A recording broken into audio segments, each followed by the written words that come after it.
Good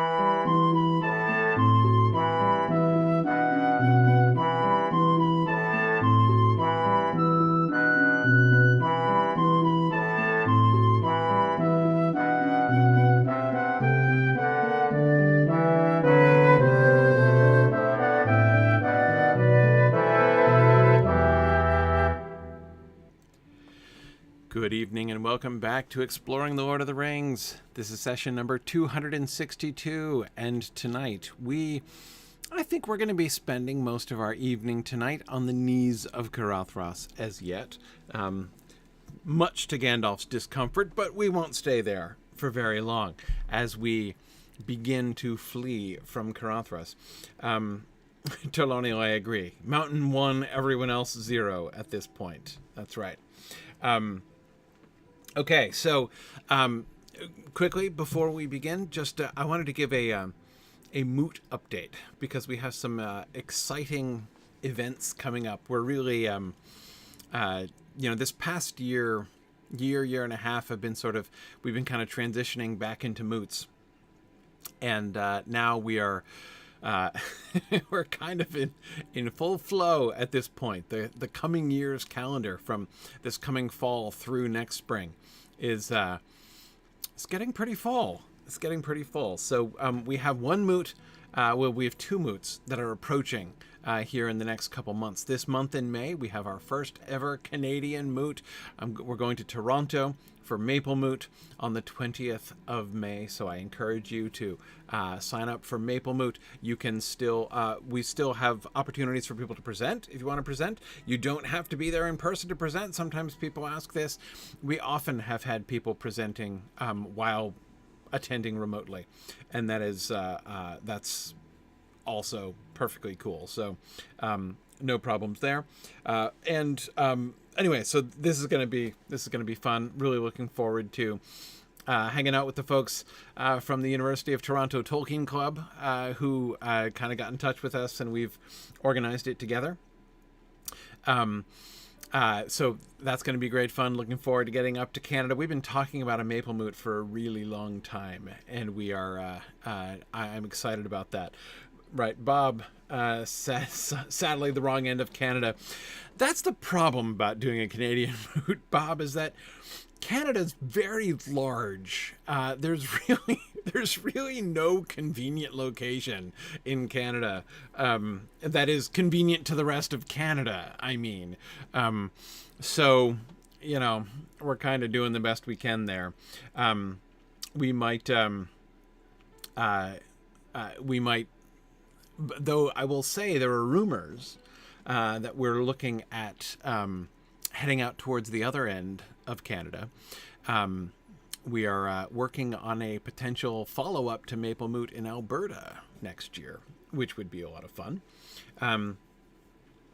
So anyway, that's what we're definitely thinking about, kind of roaming around in Canada. I'd also would love to do one out in the Maritimes as well. Probably Prince Edward Island out in Charlottetown would be awesome.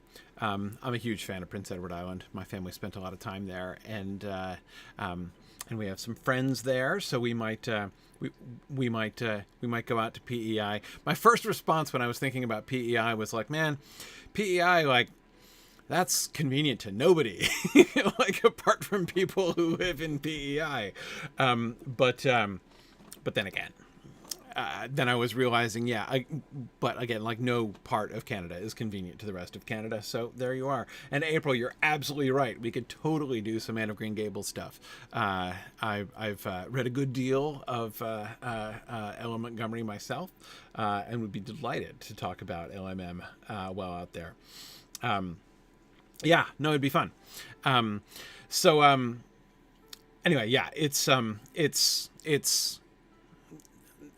so we're gonna probably be kind of roaming around Canada, like not during Maple Moot Live, but like year to year.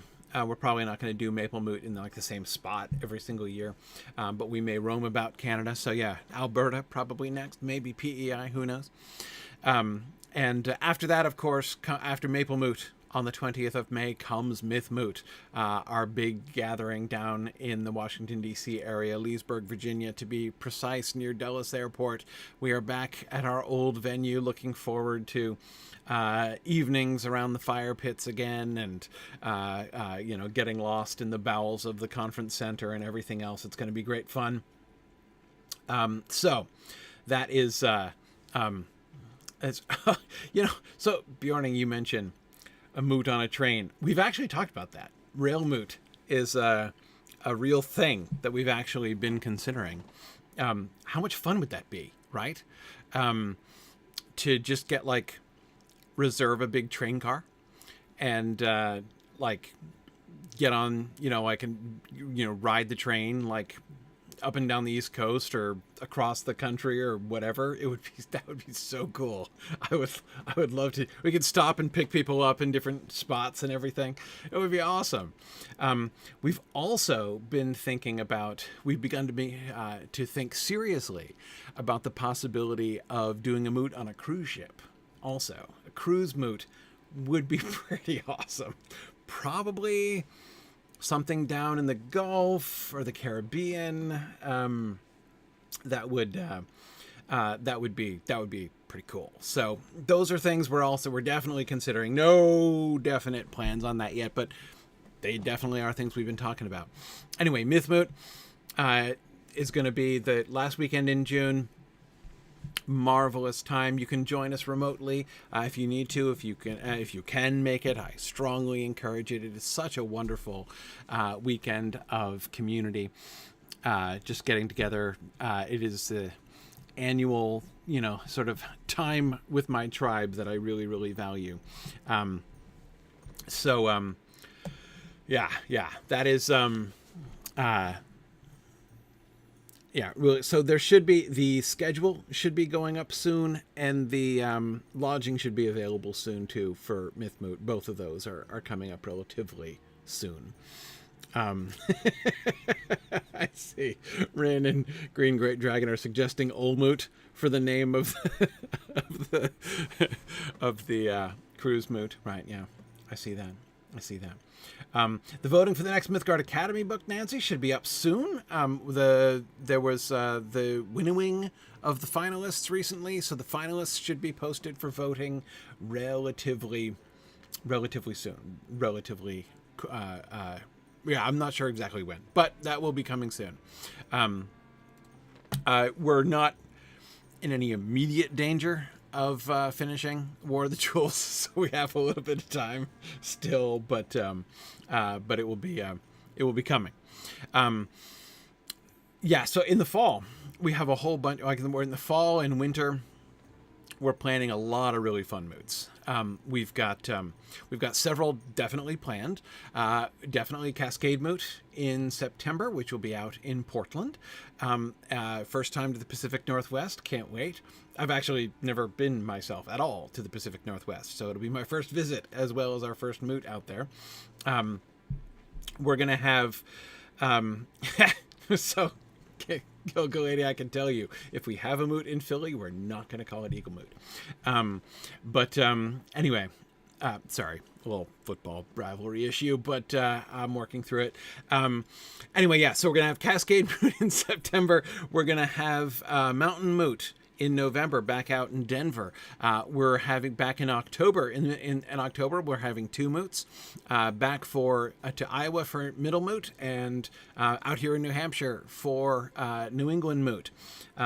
Those are going to be really great fun. I've been seeing a lot about the planning for those, and those are going to be great. But we're also thinking about a brand new moot that we are considering, which we're looking to see if we can secure a date and a venue for. In another part of the country we've never been to is New Orleans. So we're looking towards a Nolans moot. I don't know exactly what we'd call it. But Cajun moot, possibly, that would work for sure. We haven't decided on the name for it yet. Evil Dr. Cannon, we're thinking January. We're thinking January for that. Down in New Orleans. And then we're going to do Osmoot again. I think rumor is we might be heading towards Sydney for Osmoot this coming year. Again, probably the end of January, though again, date's not confirmed on that. We're also looking at we're gonna go back to doing a thing that we actually, the very first regional moot that was ever done, and it was before we started officially doing them. It was kind of informal, and that was actually a regional moot in the Mid-Atlantic region, which we're actually currently deciding on the final name for, and that's likely to be happening next spring as well. So anyway, yeah, looking forward to all these things. And again, more ideas and suggestions are coming. We're looking to get Magnolia Moot back in the Southeast back up, maybe North Carolina, maybe South Carolina. So yeah, all kinds of, also there are rumors about the possibility of a Motown Moot in Detroit. Also, so again, none of these are fully confirmed yet, but these are all things that we're thinking about and working on. So, anyway, SoCal, SoCal could likely happen. Darkwater, I like your moot puns. It reminds me of that. My sons are still upset that we've never hosted New England Moot in Vermont, so that we could call it Vermouth. That was a very old suggestion of my children, who thought that would be a great plan. But anyway, yeah. So, Dizzy, that we are trying to maintain that maintain the opportunity for me to spend time with my family. My hope, Dizzy, actually, I would kind of love to see if I could bring at least some of my family with me to Australia next time I come. We're working on that. We'll see what happens.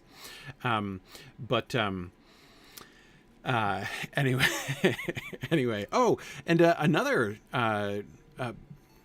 possibility that we're working on, which I'm really excited about, is Brazil, going down to Sao Paulo and doing a moot down in Brazil. Which is just a really, really fun place to be in the Tolkien world right now. It's been so cool to watch, just to hear about and see the enthusiasm down in Brazil for Tolkien right now. Like Tolkien in Brazil right now, it's kind of like it's almost like America in the 60s. It's really fun to see Tolkien interest just kind of booming down in Brazil right now. It's really fun. So anyway, yeah. We're not sure about exactly when that would be. Probably not this year. Probably in 2024. But yeah, really, really excited about the possibilities there. There we would probably do, like we did in Osmoot, a multi-day event rather than just a single-day event.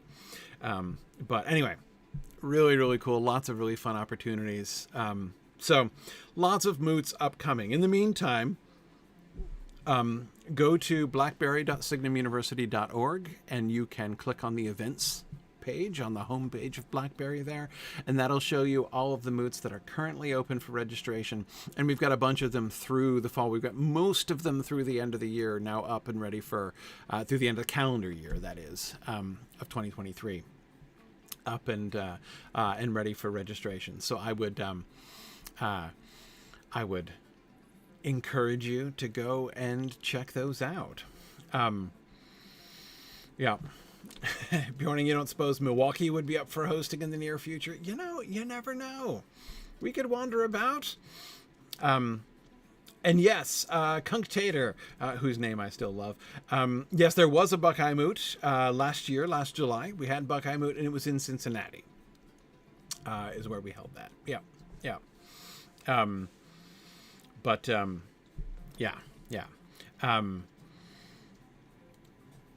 Oh man, it is too bad you couldn't come to the PPP Moot in Milwaukee. I was there too. So yeah, no, that was fun. Yeah.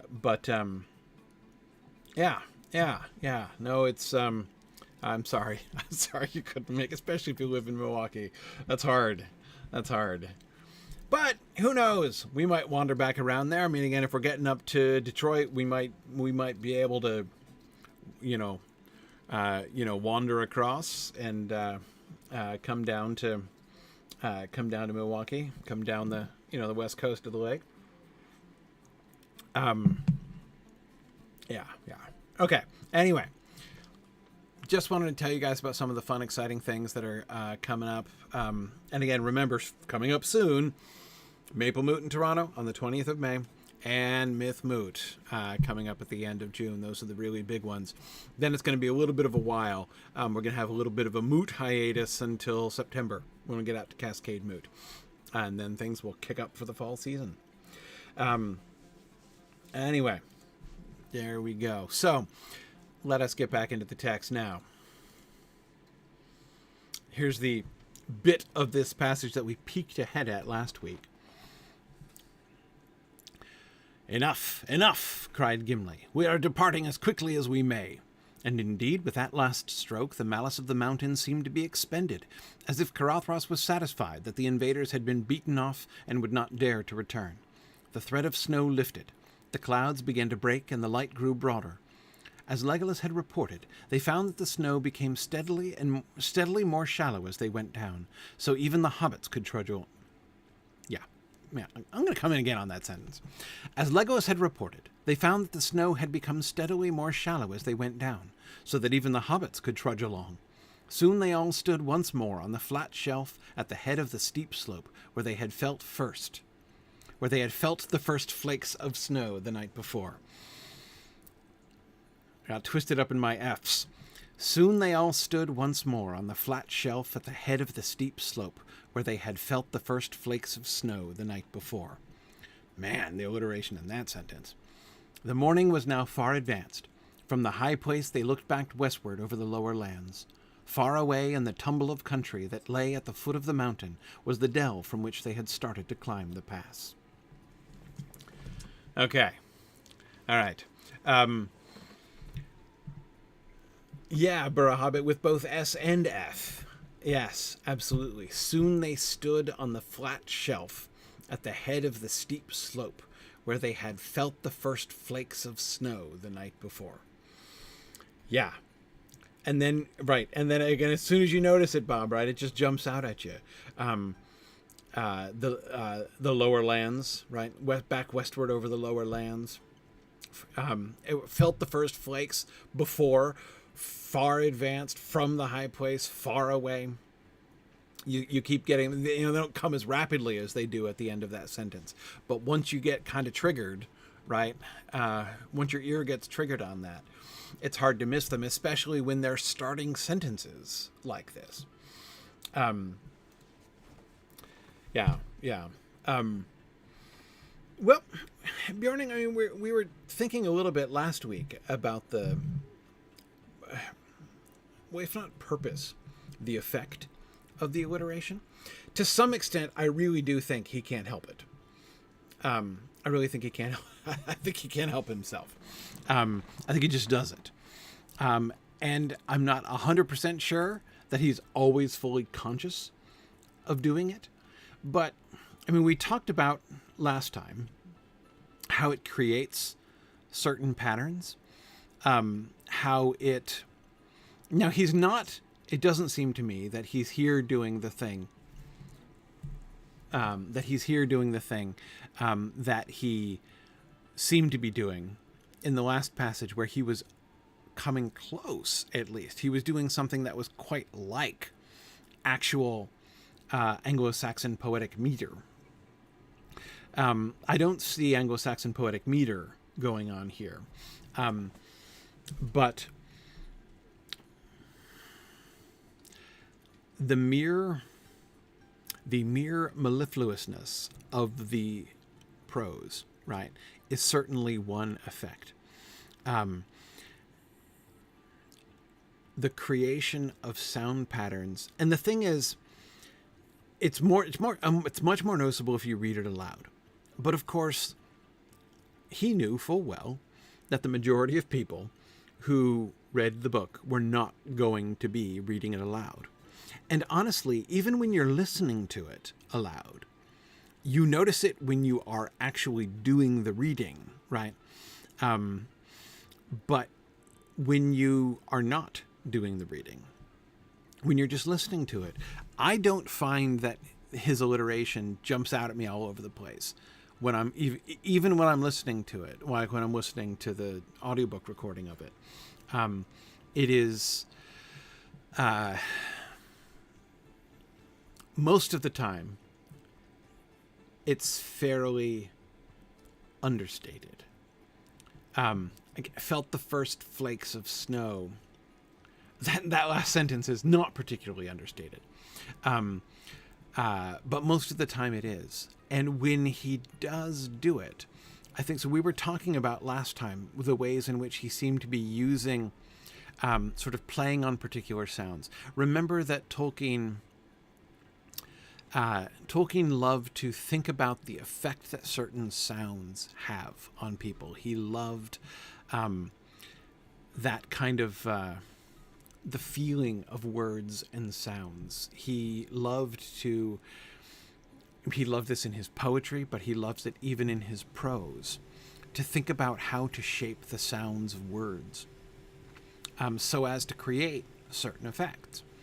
And I don't just mean like alliteration. That's not what I mean. I mean, he's using alliteration in order to create certain effects. What sounds is he playing on here? I think that sometimes we ask the wrong question if we notice alliteration and then say, why is he employing alliteration here? Right? He is employing a literary technique called alliteration. To what end is he employing that technique? I wonder if Tolkien might say, no, I'm not employing alliteration. I'm using sounds. I'm creating sounds. I'm creating a kind of soundscape in this sentence. Because, Lady Lakata, exactly as you say, he intersperses the S and the Fs. Like, look how the S's and F's are woven together. And it's not just any sounds, right? We've got the sibilant S sounds, the slightly thicker sh sound of shelf in the middle, which is like the S sound, but again, thicker, right? And we've got the F sound, but notice also he doesn't just do the F sound on its own. He's also doing the F sound in conjunction with a liquid multiple times. FL, flat, flakes, even felt, right, has a similar kind of combination. Even first and from and far are also the F sound combined with a liquid sound. R's and L's are very similar in that way, right? So again, he's not only he's not just playing with F's. He's not just playing with alliteration. He's not just like repeating a random sound, right? Again, I think he's doing a kind of soundscape here. That middle paragraph. As Legolas had reported, they found that the snow became steadily more shallow as they went down, so that even the hobbits could trudge along. Soon they all stood once more on the flat shelf at the head of the steep slope where they had felt the first flakes of snow the night before. The morning was now far advanced. From the high place they looked back westward over the lower lands. Far away in the tumble of country that lay at the foot of the mountain was the dell from which they had started to climb the pass.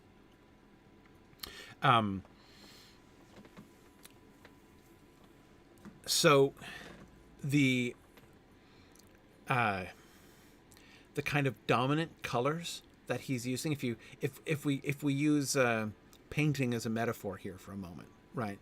What we have is him taking a few shades and kind of playing with those, right? The F's, the L's and R's, The S's. The S's are varied. We've got some pure sibilants like soon, right? We've got shallow and shelf. We also have steep and steadily. We've got the ST in a couple places, right? We have some other sibilants. Remember, you can't just look when you're thinking about Tolkien's alliteration, especially when he's doing it in prose like this, right? Where there aren't rules that he's following. Like when you're alliterating in poetry, normally it mixes with the poetic meter, right?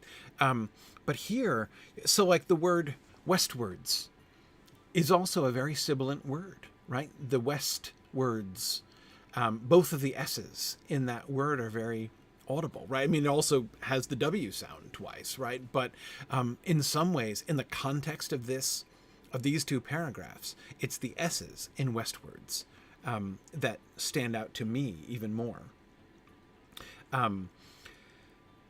There are, of course, I mean, it's not that, he uses some other, you can't avoid using other sounds too. Like there are some, T's and D's and stuff like that, but those are not really prominent, I think. Again, the S's, the S's and the S variants, the L's, the R's, the F's. The morning was now far advanced. From the high place, they looked back westwards over the lower lands. Looked over the lower lands. Notice the L's there. From the high place. Place, also, the P in place. The L, is you get a lot of the L in the word place, right? From the high place, they looked back westwards over the lower lands. Far away in the tumble of country that lay at the foot of the mountain. Tumble as well. Notice how you land on the L in that one also. Far away in the tumble of country that lay at the foot of the mountain was the dell from which they had started to climb the pass.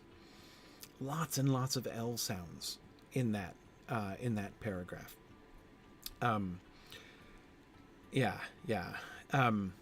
Yes, Bjorning, I agree with you. In the tumble of country, using a verb as a noun is an amazingly efficient method of description. Yes, it really is. It really is. Yes.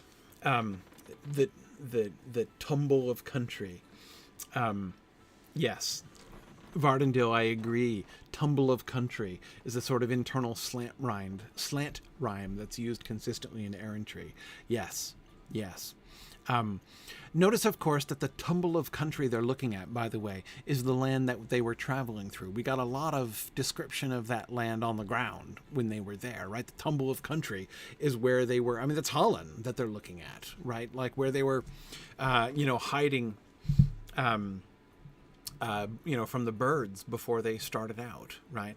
And yet now they're having this whole new perspective on it, because they're seeing it from up above as they come back towards it. We got a description of their experience climbing up out of the land, but now their perspective is quite different as they turn back towards it, looking down. But so I don't want to.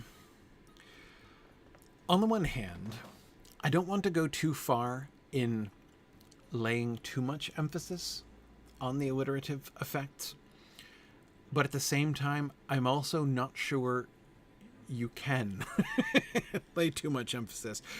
Where I mean, again, what I want to resist is that I don't think Tolkien has some kind of like symbolic significance here.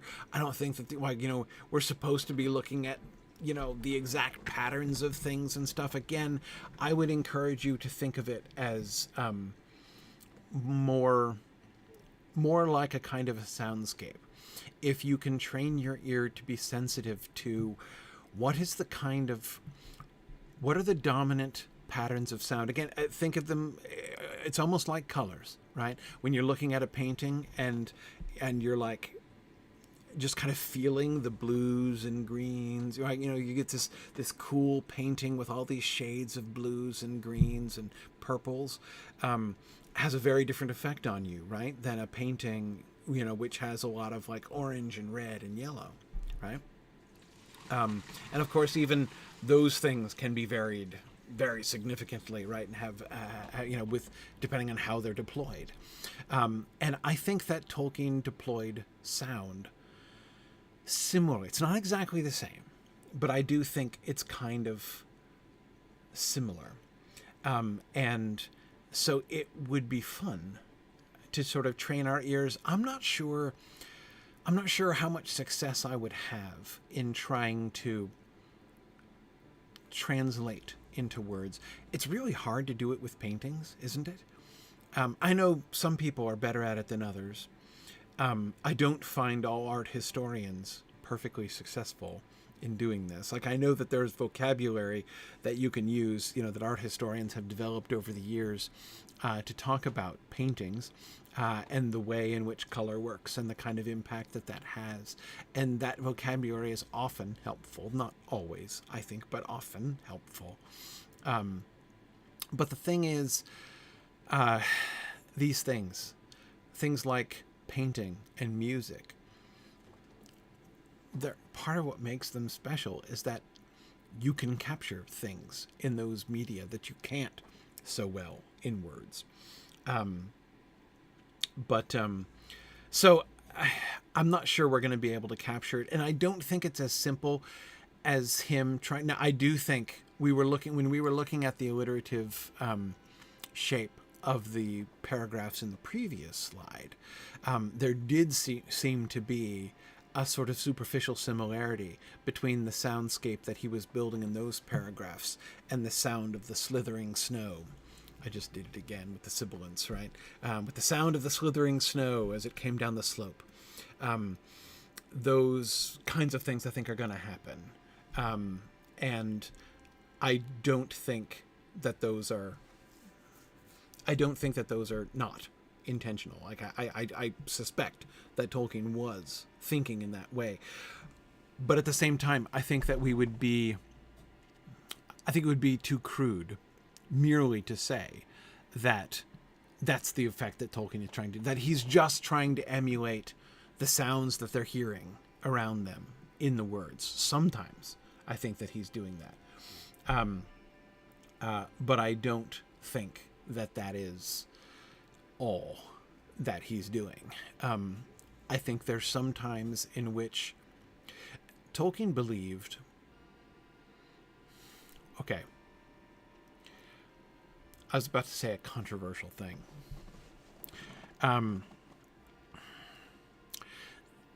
There was a theory in Tolkien's day.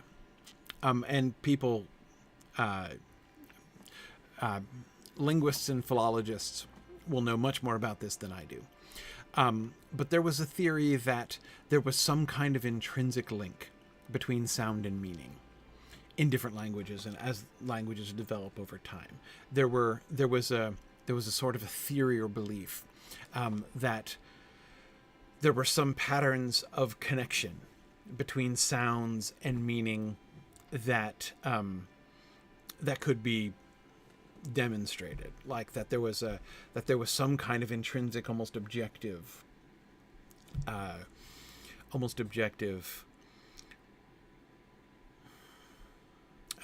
like intrinsic meaning of certain sounds or association with certain sounds. This theory was pretty well disproved. Like, it was not an accepted theory. Pretty sure it had already been pretty thoroughly debunked during in Tolkien's own time, basically. Tolkien didn't espouse it. And I think if pushed, he would say, I know it isn't true. But here's that controversial thing I was going to say. I think he kind of in his heart believed it. Or let me say instead, he sometimes acts and talks as if he did.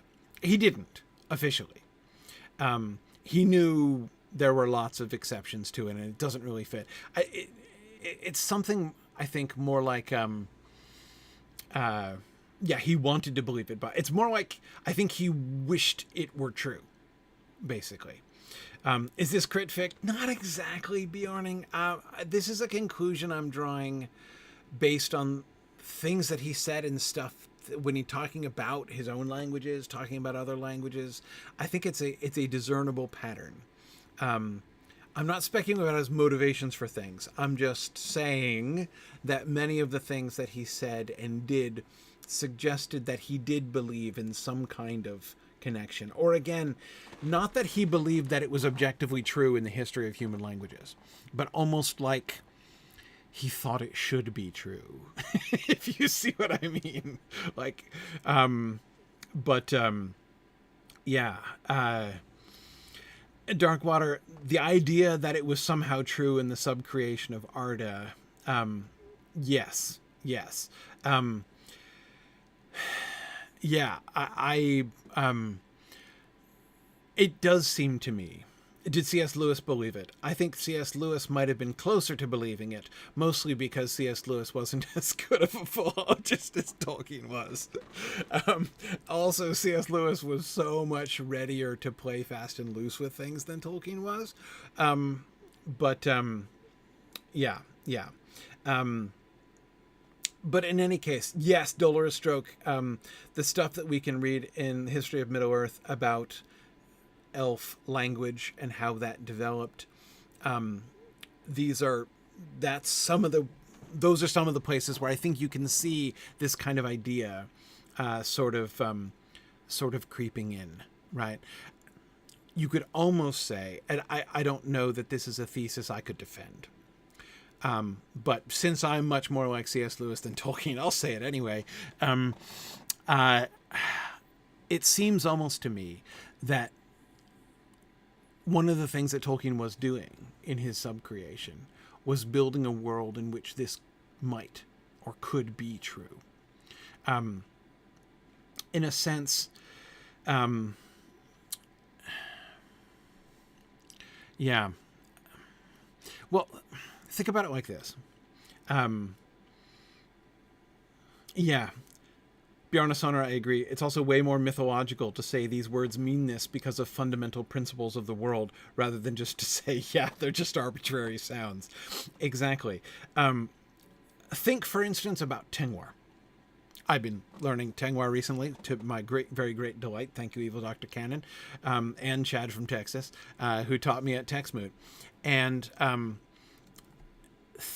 just even if you don't know Tengwar, know that in Tengwar, Tolkien created like a truly and admirably systematic alphabet, right? This is a script where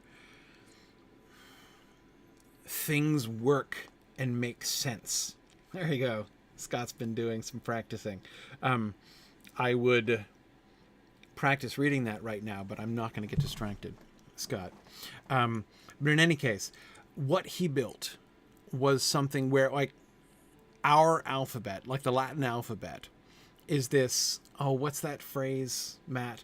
The arbitrary jumble of symbols. He has scathing, I'm forgetting the exact phrase from Appendix E. He has scathing things to say about the Latin alphabet and how nonsensical it is. Like how it doesn't, it's just a jumble, right?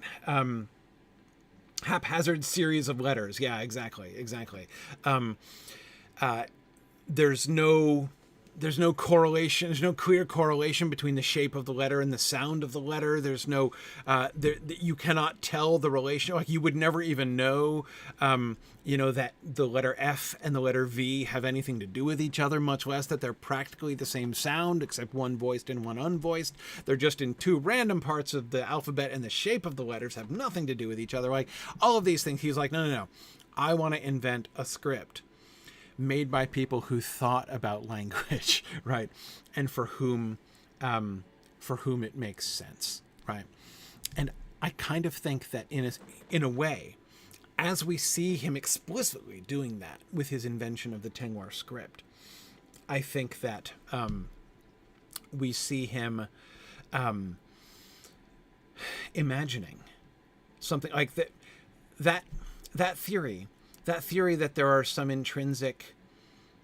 intrinsic meaning to certain sounds, that certain sounds, this Tolkien expresses this kind of belief when he says it, because he'll sometimes say things like, that name fits. He'd say like the names for things should, like the sound of the name should fit the thing. Fit how? How does it fit? How can you tell the fit between, between a sound and between a word and a thing, right? How can you tell what's a good fit and what's a bad fit? Tolkien just knows, right? He can hear it. He can feel it. And I think that he did what, just as he in Tengwar wanted to build a script that actually fits the sound of the language, this, the actual phonemes that people's mouths make when they speak. I think also he did invent a world in which you can tell by the sound of something. This, I believe, is why. Why do do Elrond and the other elves look pained when Gandalf utters the black speech in Rivendell? Because it's evil, right? It's not just like, oh, I'm offended at what it says. Like, no, the sound of the word, the sounds of the words themselves convey the evil. And that's what's happening. Anyway, so this is not true in English, right? This is not true of English, either presently or historically. David Michael Roberts, yes. How has no one mentioned Earthsea yet? Yes, Tolkien is not the only fantasy author who's interested in these kinds of questions about the nature of language.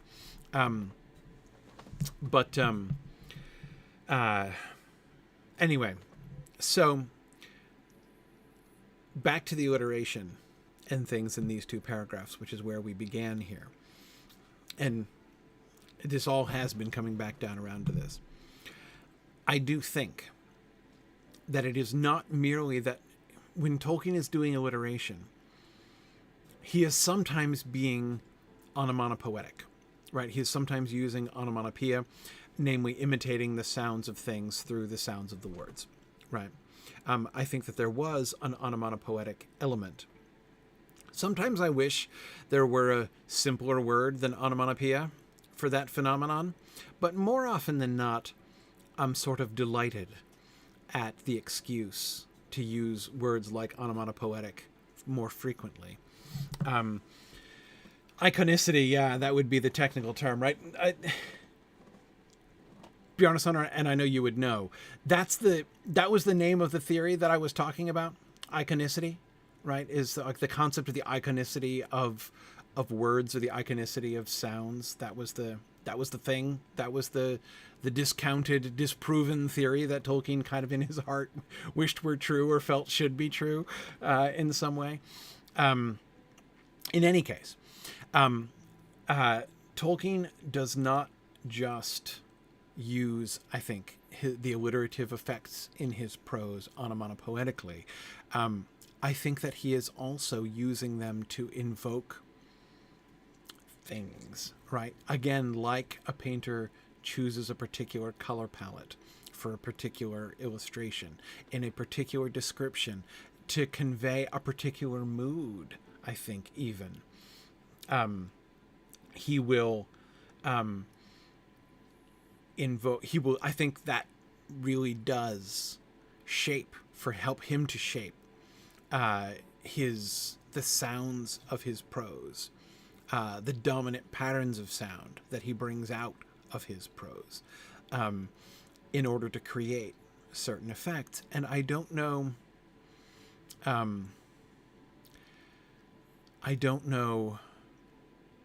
what exactly those effects are. I'm not sure I can put it into words. And I find that it's very tempting to begin thinking, it's very tempting to begin thinking onomatopoetically as soon as you do, right? But again, I think it goes beyond that. Yes, words were his notes and his colors. That's exactly right, Maureen. And yeah, I mean, it would be interesting to see what kinds of patterns we can see. This is just something to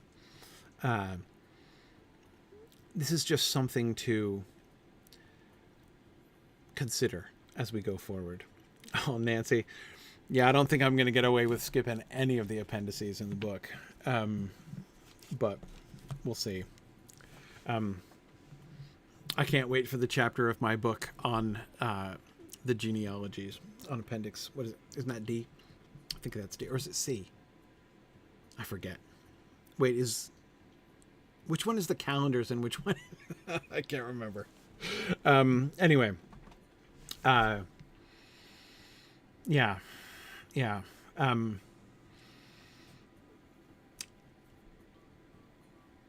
Okay. Anyhow,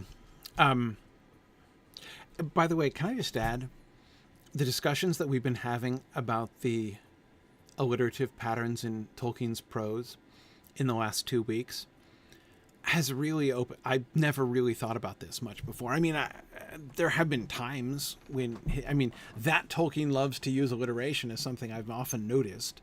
But I tend to notice it, I've tended to notice it at the moments when it jumps out most, right? Things like "fly, you fools," and and things like that.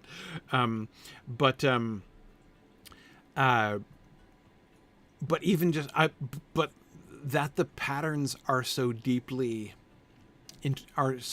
woven into simple prose descriptions like this is really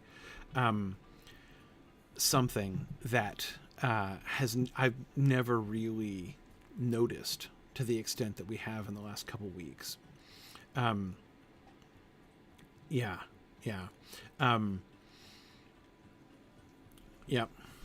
And yeah, I agree. Likely Abbott and Bjorning, there are.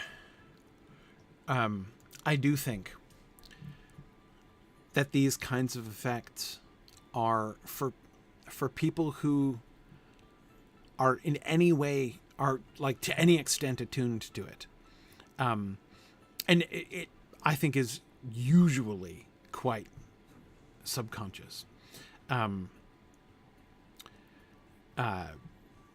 But I do think that it is one of the things that gives a kind of depth to it. There might be a passage that just kind of, I don't know what, lingers with you. It affects you differently. If you're in any way sensitive to sounds. Yeah.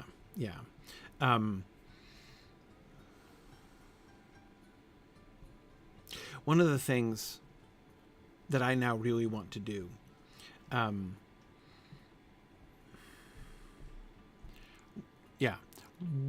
one of the things that I really want to do is look at the patterns that you can see between his first drafts in like Return of the Shadow and Treason of Isengard and his later, to see, is this something that just happened? Like as he was composing prose, did he just think this way automatically? And that seems to me very possible. I mean, you'll notice I saw this with several of you, and I did it myself a couple times. Several of us during this discussion found ourselves spontaneously alliterating, right? And that happens, right? I do believe that it is possible that Tolkien could write even a sentence like "soon they all stood once more," like that last sentence of the second paragraph. I think that Tolkien could totally write a sentence like that without sitting there, scratching his head thinking about, I need another F, right? No. I need to revise this and get more FL sounds in there, right? I'm not saying it would have been bad had he done that, But I'm saying I can easily imagine him not doing that.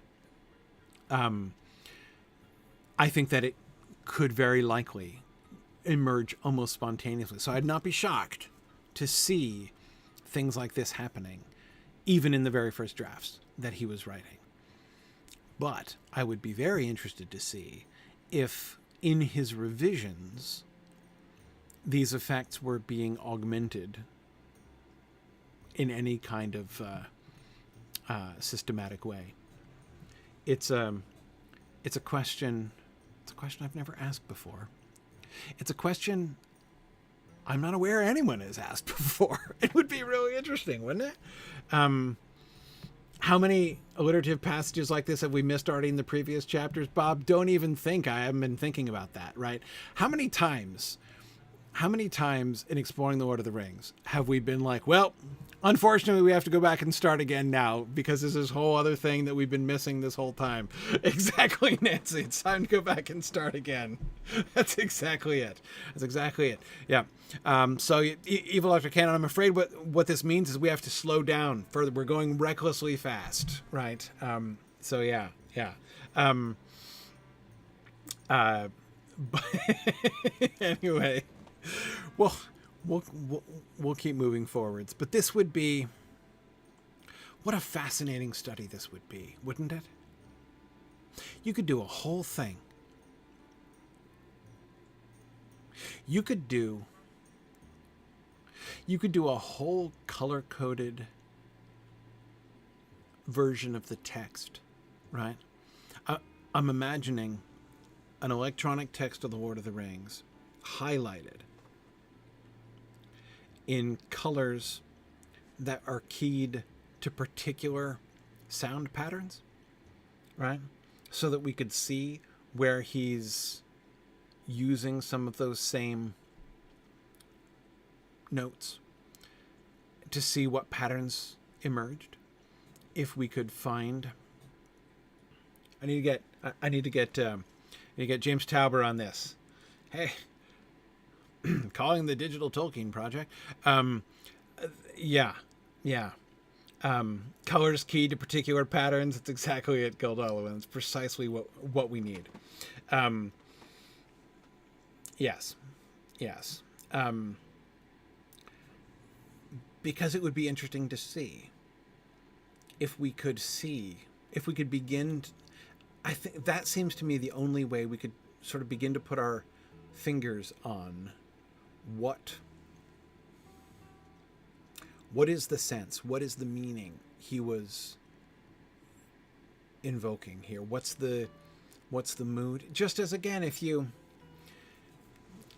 look at one painting, right? One painting with like lots of blue, green, and purple shades might affect you in one way, might affect you in another way. But when you're looking, if you look at a whole bunch of them, right?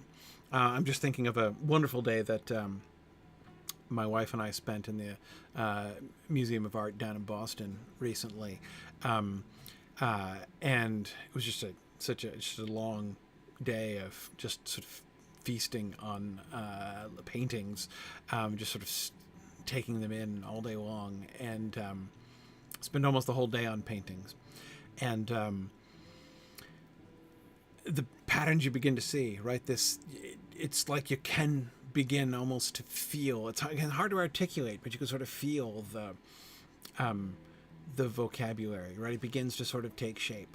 It's like you begin visually to sort of speak the language in some way, especially when you're looking at particular groups of artists or one particular artist. Many paintings where spent, oh goodness, probably an hour and a half with John Singer Sargent down there. Who's one of my wife's favorite artists. And anyway, there are so many things that I think are just fascinating there. But I think we could do a similar thing if only we could perceive the patterns. Yeah. Anyway, this is especially interesting to me because Tolkien was a painter, And I've often felt that many of his descriptions, he is trying to capture in words what he would have tried to capture with paint if he had been painting instead. And we see a few occasions in which he does both, right? In which he actually has represented in paint what he represented elsewhere, in words. And so when you take the sort of the three things that Tolkien loved, right? Well, three of the things that Tolkien loved. Painting, the sound of words, right? This sort of the sound and the meaning of words, and storytelling. And look at the ways in which all of those things kind of come together. Really, really interesting stuff. So anyhow, I'm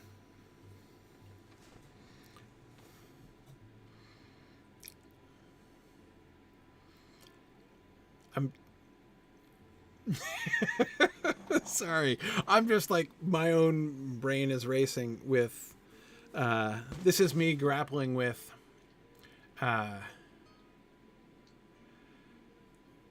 just my mind racing on how to do this, on what we might see, on what we could discover if we did this. Oh man.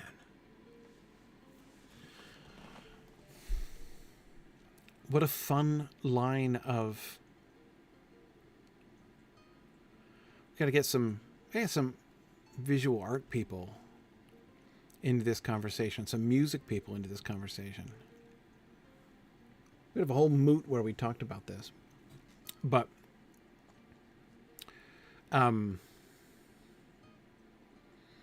yeah.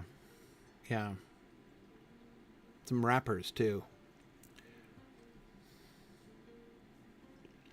Rappers who do more with the intricate interplay of the sounds of English than anybody I know.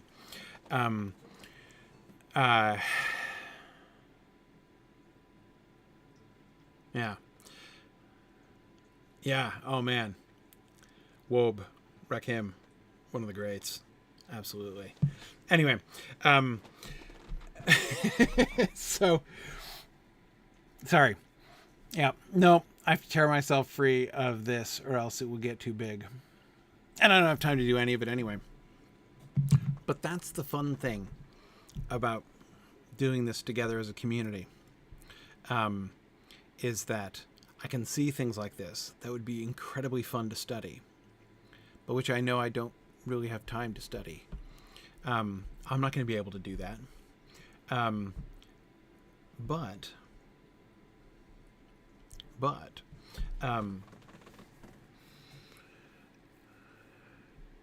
But fortunately, there's all of you listening.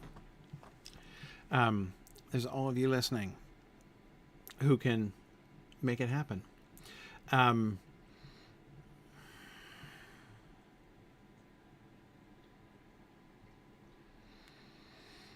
Anyway, yeah, okay. No, this is me stopping thinking about this. But it is such a rich field of inquiry. Did I just Tom Sawyer you? No. No, that's quite different. I do that all the time, but this is quite different. This is quite different. This is quite different. This is merely my observing that this inquiry should happen, and an acknowledgement that I can't do it. Not that I wouldn't love to be involved in some way, but I can't do it. But it should be done. You know, it'd be fun. We could do a Moot project on this. See, I've often thought, with all the different moots we do, I've often thought, wouldn't it be fun, instead of only listening to presentations and things, which we often do other things as well at Moots. But wouldn't it be fun to actually produce something at a Moot, right? To like do some work. We do also reenact stuff, yeah. But like, yeah, to do a project like this together. Like, let's go through and find some of these answers and like figure stuff out. Like we could actually, you know, with a big group of people and a day, we could do some things. We could do some things. We could have a few groups looking at patterns in the Fellowship of the Ring, right? We could take some like decent swaths of text and we could pattern that. We could have some other people doing comparisons. Oh yeah, totally could happen. Totally could happen. Is the Myth Moot schedule finalized? Close enough. Believe me, I'm not going to bring this up. This is the kind of thing like, if I were to go in May to the Myth Moot planning thing and say, I've got this big idea for a huge thing we can do, I have to duck when I say that at this time of year. But anyway, Bjorning, we could make it double blind. Absolutely. Absolutely. Okay. Anyway, yeah. Yep. No, this would be fun. Okay. Anyway. No problem. Okay. That was awesome. Well, I think we're almost done with this slide. No, let's get back to the first paragraph, which we skipped. Here I am. I'm going back to the text. I'm going to stop thinking about this now. Totally going to stop thinking about this now. What a cool project, though. We'll keep looking at it as we go along. We were peeking ahead to look at Gimli's remarks. The narrator's voice in the first paragraph there suggests that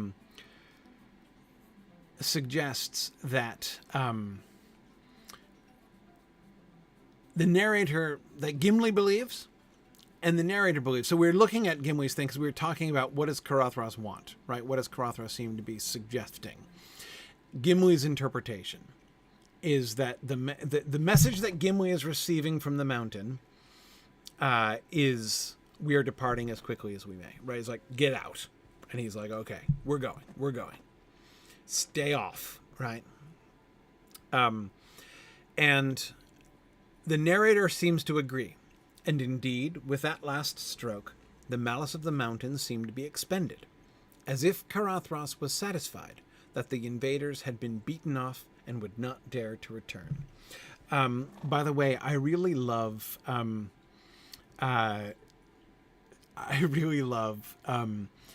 the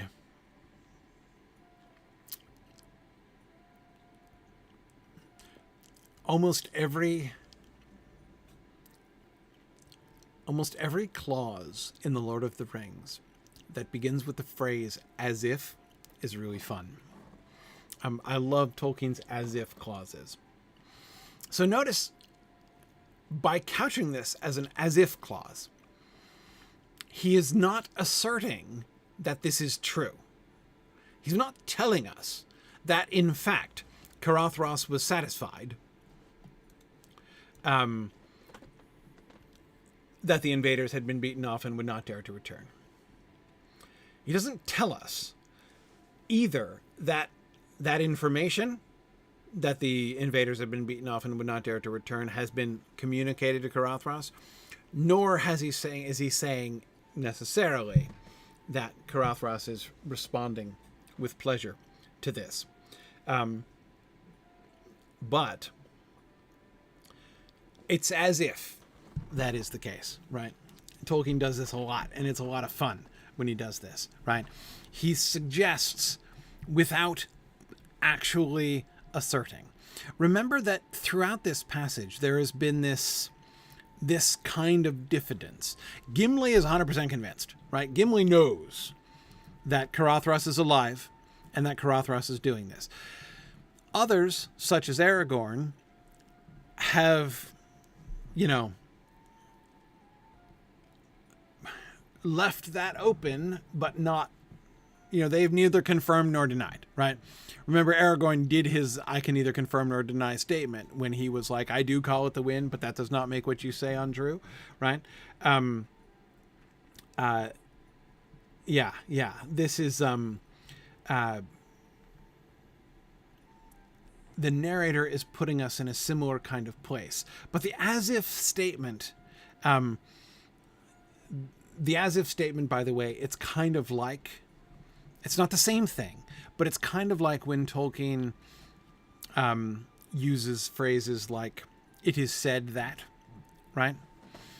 Phrases like that, as if, or it is as if, or, it is said that, or some have said that, or it has been sung that. These are all things that sort of, they provide a certain amount of deniability, right? Like you don't have to believe it. The text isn't asking you to believe this. It leaves us in this sense of uncertainty, but it seems to me, I don't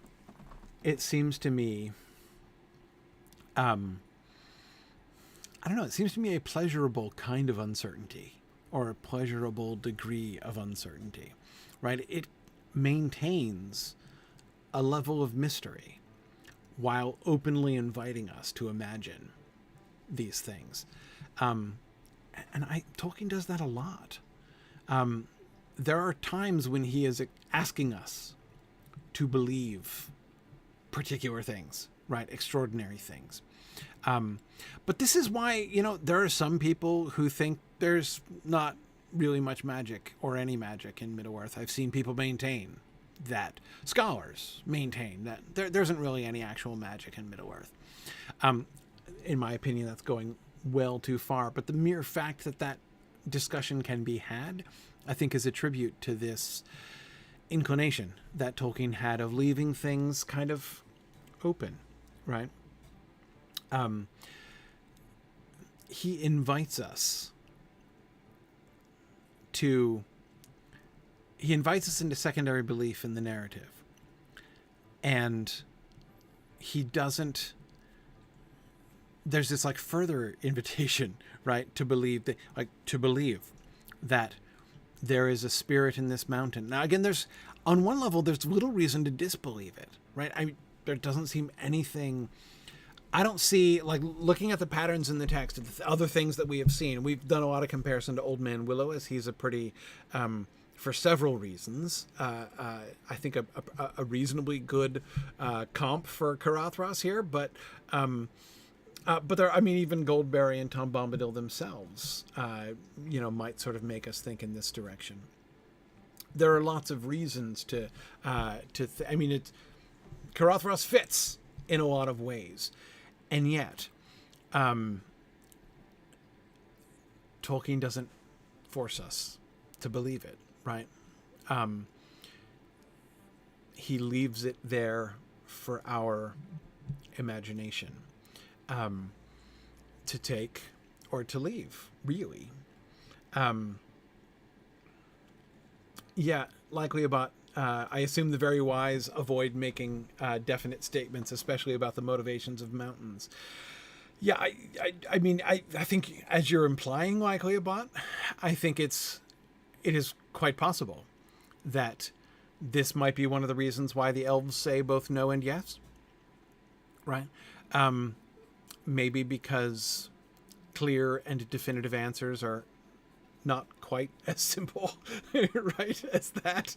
And not just because, of course, advice is a dangerous gift, even from the wise to the wise, as Gildor says in that same conversation. Oh, April, the question about Mount Doom is a really great question. Yeah. Mount Doom. You could ask a chicken and egg question about Mount Doom, couldn't you? It is the center of Sauron's power on Earth. Is it the way that it is because it is the center of it? Sauron made it the center of his power on Middle-earth. or did he make it the center of his power on Middle Earth because it is what it is, right? Did did he meet the mountain first and get a sense that he could have a constructive working relationship with this mountain, right? Yeah. I don't know. Yeah, but I think we have been given plenty to believe. I mean, like, if someone asks me straight up, do you think that there is like a sentient spirit that animates Caradhras? Is there actually a sentient being that is attempting, to kill them or thwart them in the pass of Caradhras? I would say yes. Yeah, I think that's true. I think there's plenty of evidence to say it. Gimli obviously thinks it, right? And neither Gandalf nor Aragorn contradict it, right? And definitely remain open to it. But they also don't confirm it either. And the narrator doesn't exactly confirm it. JJ says, follow-up question, is it Saruman? No, it is, it is not, in fact, Saruman.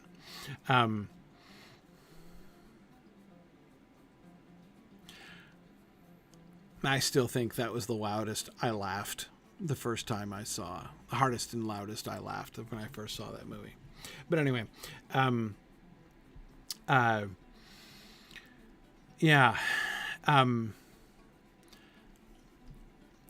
whether you believe it or not. So notice how he turns from the as if statement to then an unqualified,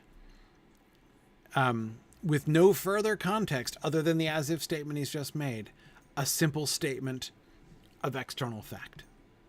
As if Caradhras was satisfied that the invaders had been beaten off and would not dare to return. The threat of snow lifted, the clouds began to break, and the light grew broader. That's just what happened, right? It is up to you, gentle reader, to decide whether that might have been happening anyway, right? I mean, that's a meteorological phenomenon that does in fact occur, right? There are all manner of things that could explain that, or maybe it doesn't need explanation. It's fine, right? But if you are willing to follow the narrator's implication and Gimli's open statement, then you will find them heartily confirmed by that mere and unbiased sort of statement of fact right there in the last sentence of the paragraph.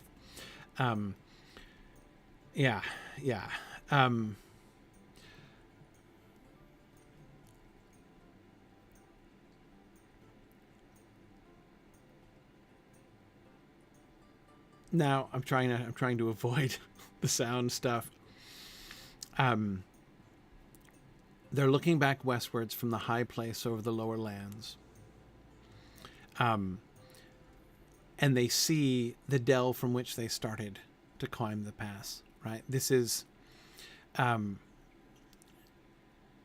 the one hand, there's, I think, a really fascinating turn that last paragraph takes, right? The first thing,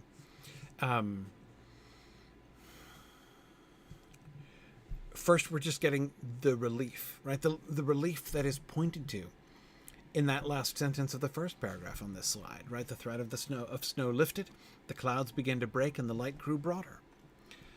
Wonderful, right? How excellent. And you think of the way in which, as somebody was just saying, Aspen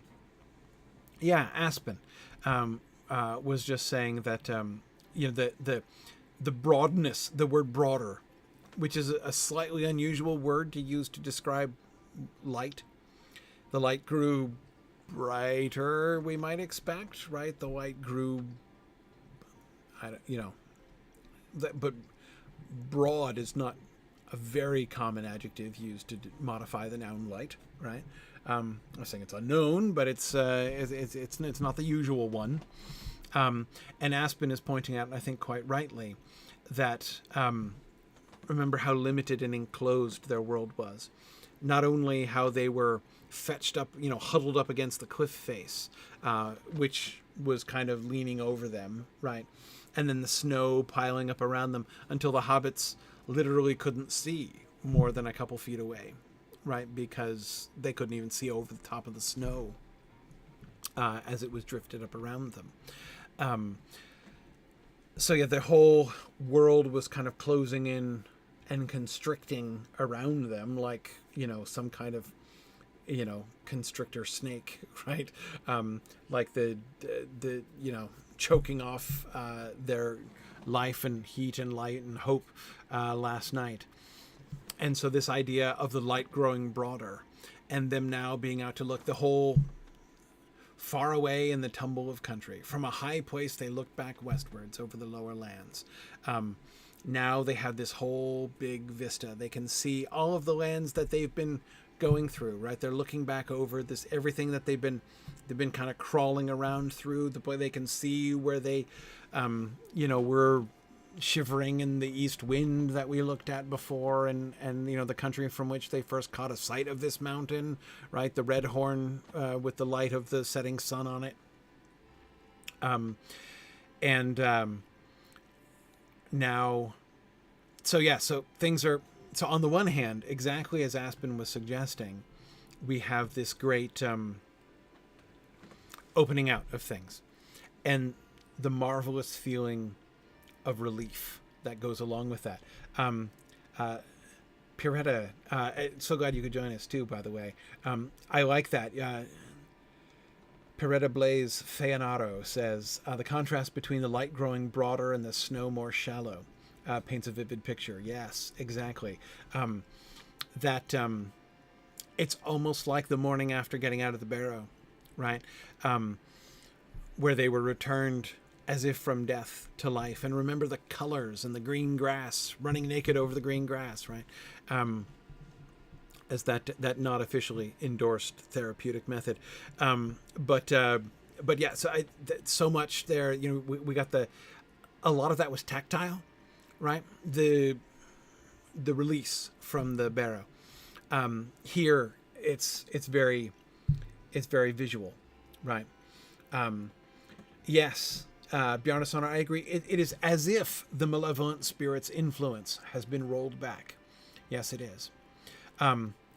But notice the final turn that we get at the end of that paragraph. Like all of this, the relief, the escape, the opening of the world, right? The seeing of the land that you never thought you would see again. And then they see the dell from which they started to climb the pass. Remember the dell in which they had been debating whether they should climb the pass or not, right? The dell in which they had been sleeping when everyone else was sleeping, when Frodo overheard the conversation between Gandalf and Aragorn, right? And in which they had the discussion the next day about what they were going to do, and where Boromir suggested they get firewood, right, and all that. So the thing of the dell their firewood came from, and such. In other words, in the midst of the relief of their release from the mountain, in the middle of all of that, we get the reminder that they're just going backwards, right? They've made no progress. This whole dangerous, almost deadly couple days that they spent has been for nothing. They accomplished nothing. They accomplished less than nothing. They are now far more in danger than they were before. And that is going to be the final note that we're going to see in the last slide. of chapter 3. And with that little cliffhanger leading to the final slide of the chapter, we will end for tonight.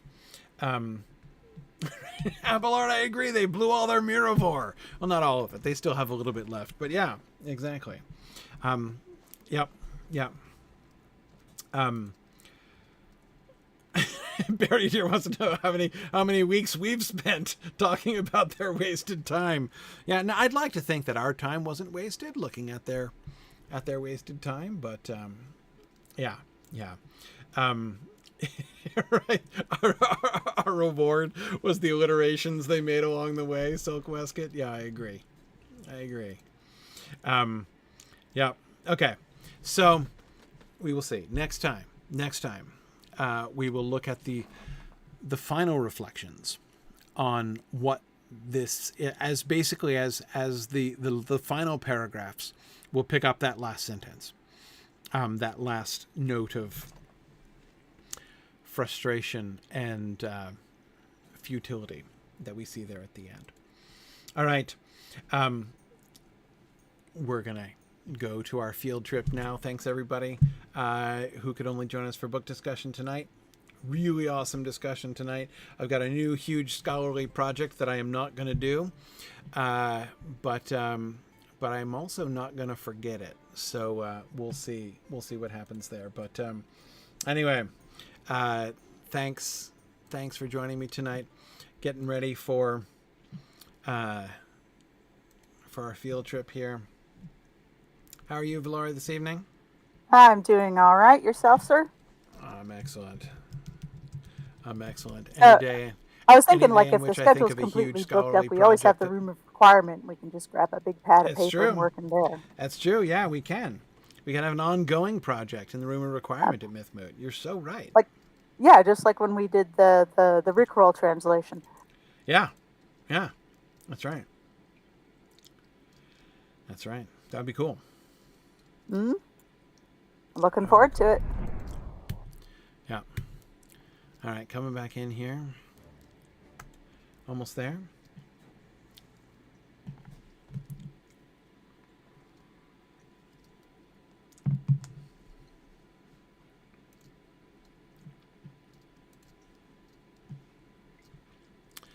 Yeah. No, as I was saying, any day in which, you think of a huge, fascinating, possibly groundbreaking scholarly project that you can't possibly do, it's got to be a good day. Oh, yeah.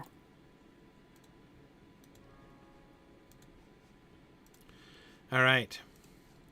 So today, I think we are headed out. So we're going to go back to, use the same milestone, back to Seerland in Caradhras. Mm-hmm. And we're today going to be headed out to a new part of Caradhras. We're going to head out towards the South Downs. All right. That's it.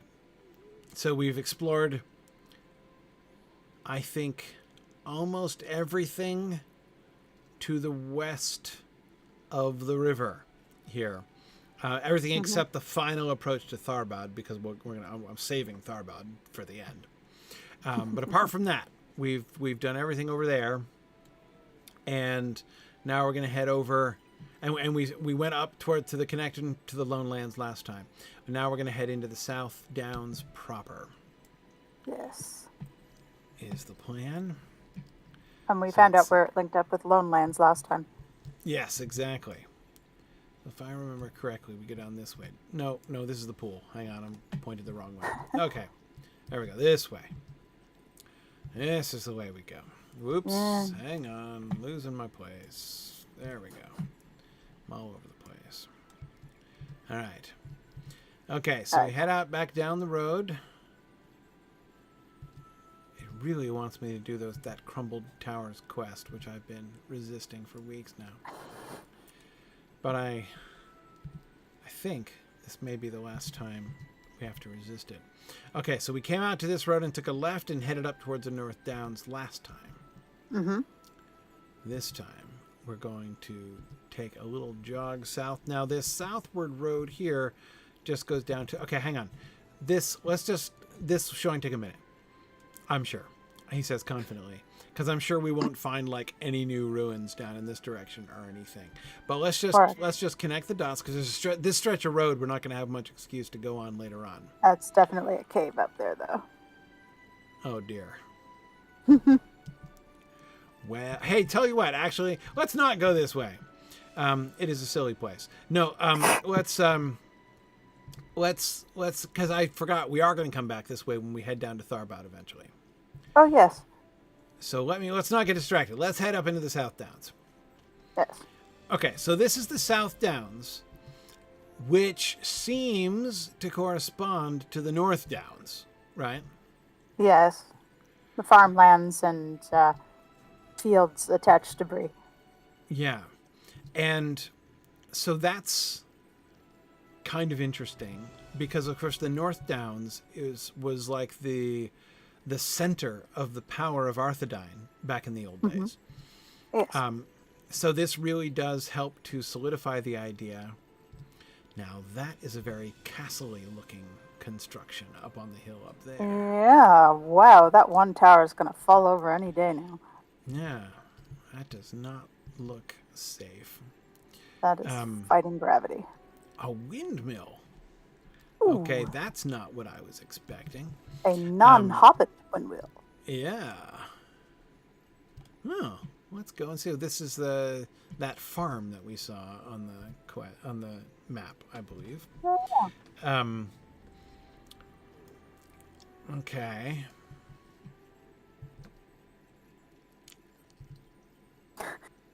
Okay, yeah, I'll put a star on him.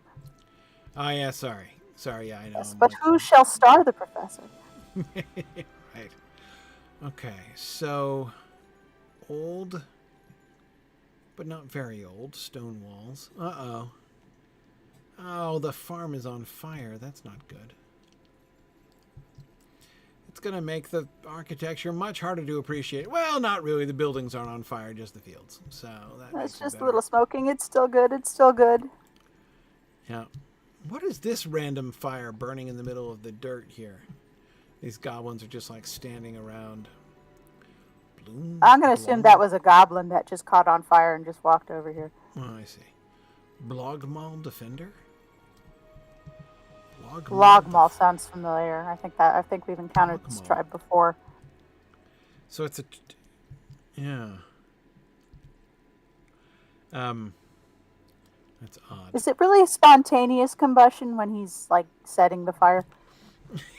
Right, it might not be. Oh, those are the ones in Fornost? Okay, Ron, thank you. Yes, thank you. So they're in the North Downs and the South Downs. Mm-hmm. Okay, so the first thing that interests me is this pile of stones. Doesn't this pile of stones look just like the piles of stones that we thought might be like deliberately piled stones along the road? I don't think is. Like basically no. this pile of stones, see, like the bit that I'm right on here is like what looked like built columns or cairns along the road, which I'm now doubting were at all, in fact. Yeah, this is more likely the result of erosion, just different sections of, if it's a sedimentary rock, different layers are going to have different strength depending on its consistency and how hard it's packed down. So different layers will wear away faster than other layers, which gives you this nice little pancake stack. Yeah. Yep. Yeah, the pancake stack is exactly what we were seeing. So that's interesting. All those poor cows. Yeah, all the dead cows. Boo. Yeah, but they didn't burn the barn. And the barn is interesting as its architectural style is quite different from that of Bree. We don't see barns like this in Bree. It does. The shape of it. It's the boat structure. Like it's an upside down boat. The bowed roof, right? It's the sort of that. Yeah. That's exactly. I mean, it, from a distance, like in the dark, like the silhouette is almost mead hallish, isn't it? Yeah, yeah. It doesn't look Yeah. at all like Bree structures or even the Forsaken Inn. No, it doesn't. Nor even like Herna, which looked a great deal like Bree. Oh, yeah. Right? What about the Wildwood? Yeah, it does Sorry? look like stuff that we've seen in the Wildwood almost. In the Wildwood, But yes. not Yes. More that one's like more. that.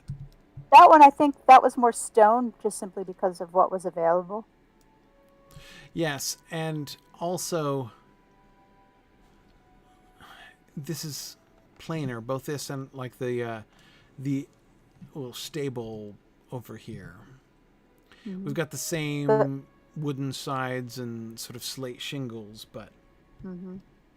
Well, the living quarters in the stables look Breeland. right. Well, hang on. I'm gonna go over to the house. Yeah, that one definitely looks like a farmhouse we've seen in Bree. Yeah, I mean it's still stone rather than any of the, the like more sort of Tudor buildings that we normally associate with it. But there are cottages. Yeah. What's his name? What's the name of the Bree Ranger with the cottage? Is it Saros? Yeah, yeah. There's a couple of them. Saradon. Saradon, yeah, it's Saradon. Saradon is the one I was thinking of. Yeah, Saradon. Saradon. Yeah, that's it. That's it. Yeah. I was Oh, we got those nasty totem poles again. Yeah, with that really disappointing banner. Which Yeah, just looks like they phoned that in. Chewed it up and dragged it behind the horse. Yeah, that's made by the lowest bidder banner. Yeah. Though the tusks hanging from it are interesting. Those are presumably boar tusks from the boars that we can see around here. Yeah, unless, I don't think there's any aurochs around here. No, well, those would be little bitty aurochs horns. Anyway, can't tell from this height. Yeah. And these are horns taken from victims, possibly? Oh. Haven't seen that before. Weird. Rally horns. Who uses those? They're all practically identical. Yeah. I mean, 5 different horns of this kind? Who does use those horns? I mean, I would think that they would be horns taken from victims because they don't look goblin-make. And they're on sort of pointy spikes, as if they could be heads. Exactly. The way that they're nailed to the... Yeah, exactly. Yeah, they're trophies. These are trophies. Very much displayed like trophies. Do rangers have horns like this, maybe? Or maybe it's just we're supposed to assume it's one of the champion players. Perhaps. I believe. Is it captains? No, it's captains. Captains can have horns. That's what they do to rally the troops. Yeah. Sorry, I only have the one captain character. It's on a different server, so I don't play him. I've never... Captain is one of the classes I've never played ever. It's really fun if you want to read and play at the same time. Ah. Because it's, hey, imagine. You, go kill all those things. Right, sir. Yeah, I find Lore Master kind of relaxing that way, too, although I suppose captains are probably not as squishy. They make an equal amount of noise, though. Mm-hmm. Catriana, yes, the Agline are those people in the Lonelands. Yes, and it's possible that they use horns of that sort. Yeah, there are... it's one of those things where we're still kind of on the fence as to whether the Agline are like the people who live in the Lonelands or if they're just passing through from somewhere else. So. Right. Yeah, I do feel extremely callous just standing around while these people's crops burn, but...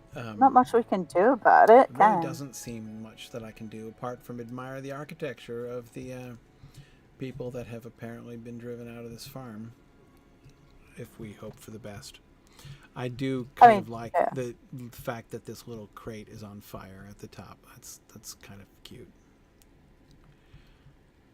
I've set fire to the crate. Anyway, lovely. Yeah. Like the haystack isn't on fire, but that crate is. So. Fire's a funny thing like that. It is. It is.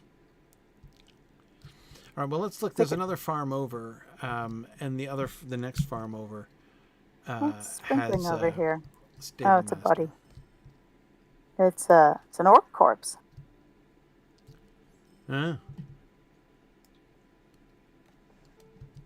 What's in these? Are those hams? I think those are hams. So these are presumably the supplies from the farm that they've been pillaging, right? Yeah. No, this is goblin supplies. Those are like eels and... Yeah, these are like the gross supplies that the orcs have in their... Oh, yeah. From Grubhub. Yeah. Like eels Literal and grubs and offal. Moldy cheese. Yeah. The moldy cheese is a great detail there. Right. The snakes on a stick, exactly. Yeah, that's just what they do.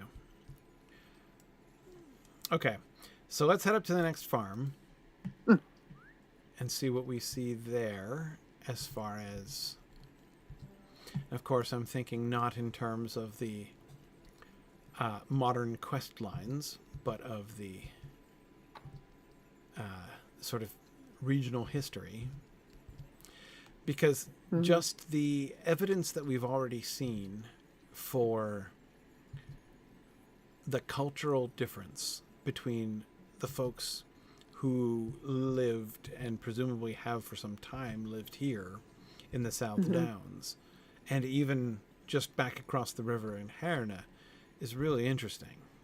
Whoa, look at the monolith. Yeah. We got some big old ruins in this direction. That looks like probably Amon Fern that we're seeing in the distance there, I think. Huh. I'm looking at the map. And this thing is not even... Is that maybe Howth near Nirnui? Up there? Tell you what, though. Let's be prudent. Let's go to the farm, and then let's explore ruins next time. Okay. Because it's starting to get late, and the farm has a stable master, and maybe even a milestone. Yes.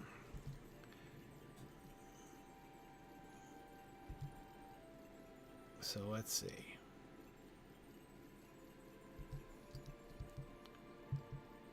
Wow. Okay. Not looking at the ruins. Skurlock Farm. That's a good old English name. Greetings, friend. Okay. Look at that. We've gotten all the stable masters except for Tharbad. Is there a milestone here? Yes. There is. Oh, huzzah. Perfect. This will be the perfect milestone. Oh, what a nice view in this farm. Yeah. If you really wanted a view of all the ruins round about, this is the place to be. Oh, man, yeah. Wake up and look at those ruins out of your bedroom window. Yeah. Really nifty. Okay, so hang on. So I'm looking at... Oh, that's probably... What? Nimarth? That I'm seeing down in the south over there? Oh, okay. Look at the wispy clouds everywhere, too.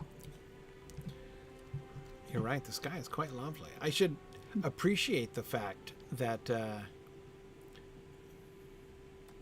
we've gotten to do this in daylight, which is so often not the case. Okay. That angel hair cloud, that means you're going to get a storm in a day or two. Yeah, usually when it's very beautiful, it means something horrible is about to happen. No, it just means it's going to rain next time we're out here. Right. So good thing we got to see this beautiful sunset with the runes there, painting everything pink and orange. Huh.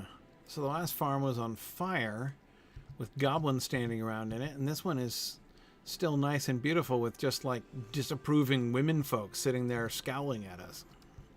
They look really unhappy. You then. Ugh. And this kid standing there. Notice that child, even to the style of the clothing, looks like a Rohirric child.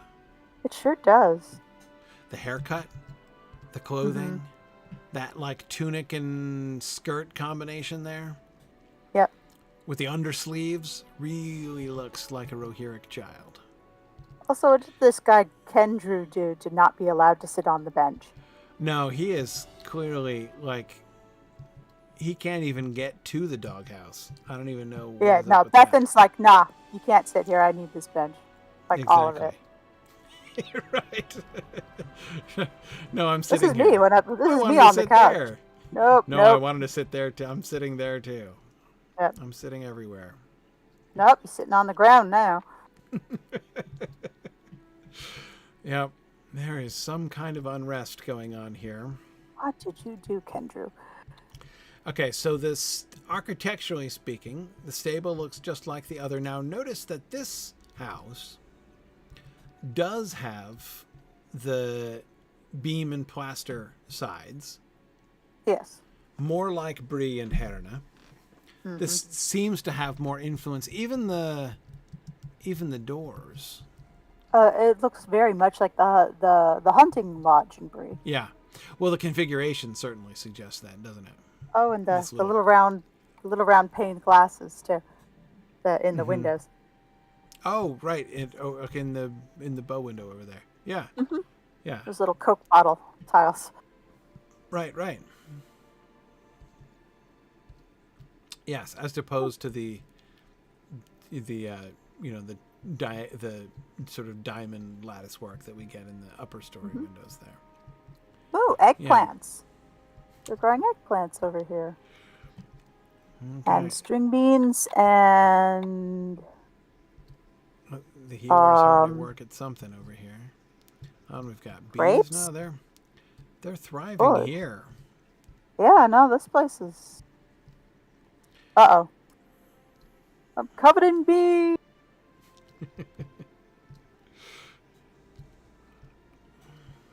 Oh yeah, that is kind of a modern-looking plow there, with the double edge blade.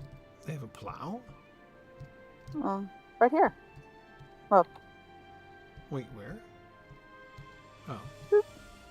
Oh, yeah. yeah. It's not your single blade though; it's your bifurcated cow catcher blade. Yeah. Yeah, wow, really wide furrows. You'd Yeah, think they're you'd living the make best with life. that thing. Yeah, what are you planting? Elephants? Yeah, I don't know. Yep, their barn looks similar. Oh, they got the furry cows. Okay, Not the so furry here's what I'm thinking. Their barn and their other like stable or whatever the other smaller shed over there is are exactly the same as the other farm. It's the farm that is on fire.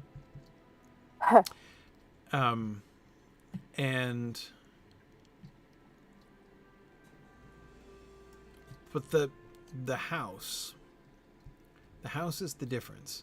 The other house looked older with all Smaller. of the old stone construction. And this does look like it has more of a Brie influence. Yep. So I think it's possible that this house, the other house, could have been easily 500 years old.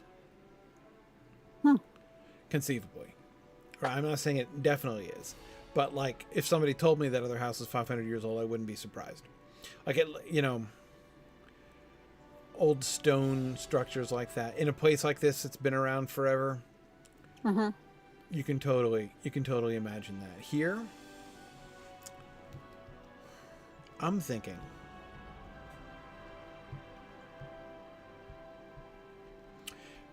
almost certainly both of these farms are in the third epoch of Cardolan, that is after the fall of Cardolan. So you've got the, they're surrounded by ruins. I mean, just glancing over at that ruin right nearby there, I would think that from here, from this distance, that looks like it would be old Arnor. I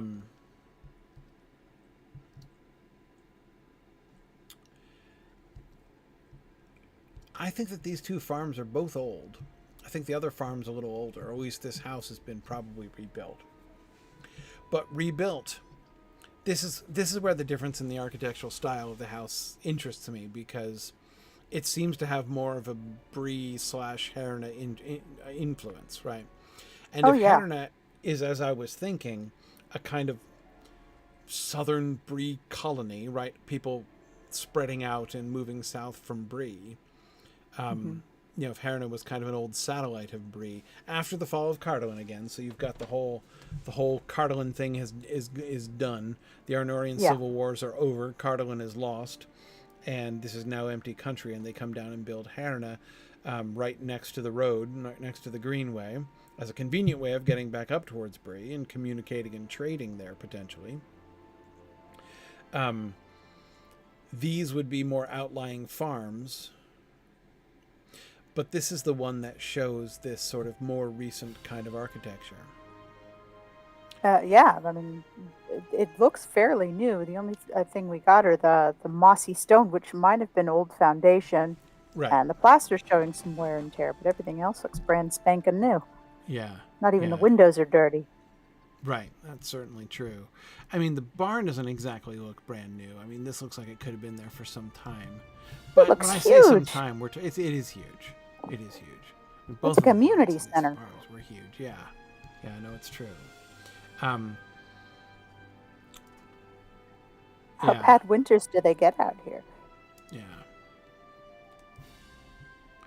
No, it's a big farm and, very sort of self-sustaining.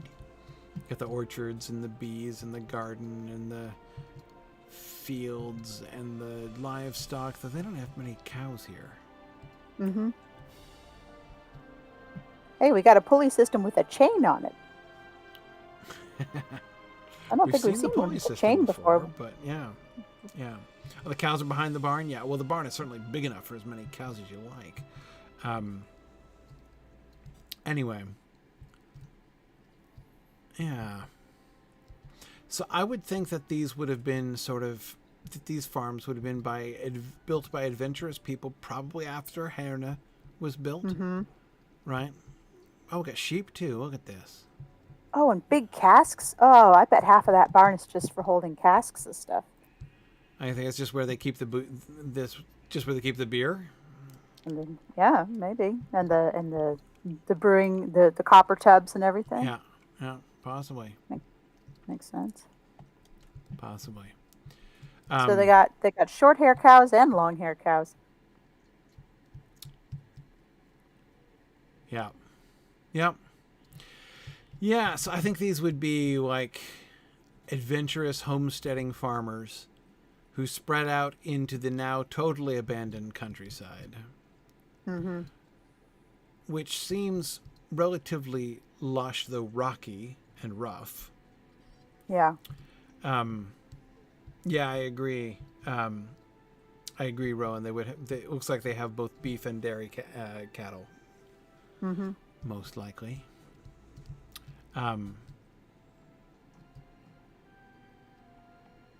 Yeah, I don't think these two particular cows probably have very long life expectancy, but yes.